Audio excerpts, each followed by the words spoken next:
कभी हरियाली से लहराता था हमारा गांव। खेतों में लहराती फसलें, बच्चों की हंसी और हर तरफ खुशहाली थी। लेकिन आज हालात बदल गए हैं। अब सूखा है, गर्मी है और हर किसान के चेहरे पर चिंता की लकीरें हैं। कभी बेमौसम बारिश फसलों को बर्बाद कर देती है, तो कभी तेज धूप से पौधे सूख जाते हैं। कीटों का हमला भी कम नहीं हुआ। कई बार तो पूरी मेहनत पर पानी फिर जाता है। सिंचाई के लिए पानी नहीं, खाद और बीज महंगे हो गए हैं। ऐसे में किसान की मेहनत बार बार बर्बाद हो रही है। गांव की रौनक अब संकट में है और किसान उम्मीद की तलाश में है। हमारे देश के किसान दिन रात मेहनत करते हैं, लेकिन कभी कभी मौसम की मार या प्राकृतिक आपदाओं से उनकी फसलें बर्बाद हो जाती हैं। ऐसे में अब किसानों के पास है एक मजबूत सुरक्षा कवच, प्रधानमंत्री फसल बीमा योजना यानी PMFBY।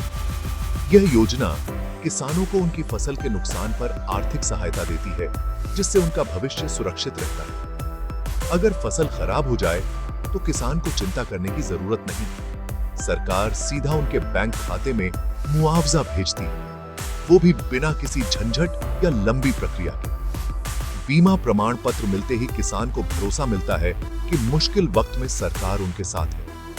PMFBY हर किसान का साथी, हर फसल का रखवाला। पर सिर्फ बीमा ही नहीं, प्रकृति से दोस्ती भी जरूरी है।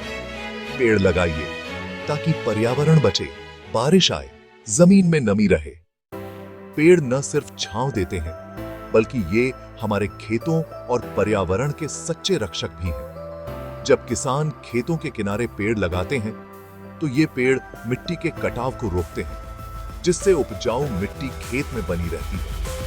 पेड़ हवा को शुद्ध करते हैं, धूल और प्रदूषण को कम करते हैं, जिससे किसान और उनके परिवार स्वस्थ रहते हैं। इसके अलावा पेड़ बारिश के पानी को जमीन में समाहित करने में मदद करते हैं, जिससे भूजल स्तर बढ़ता है और सूखे की समस्या कम होती है। पेड़ पक्षियों और अन्य जीवों को भी आश्रय देते हैं, जिससे खेतों की जैव विविधता बनी रहती है।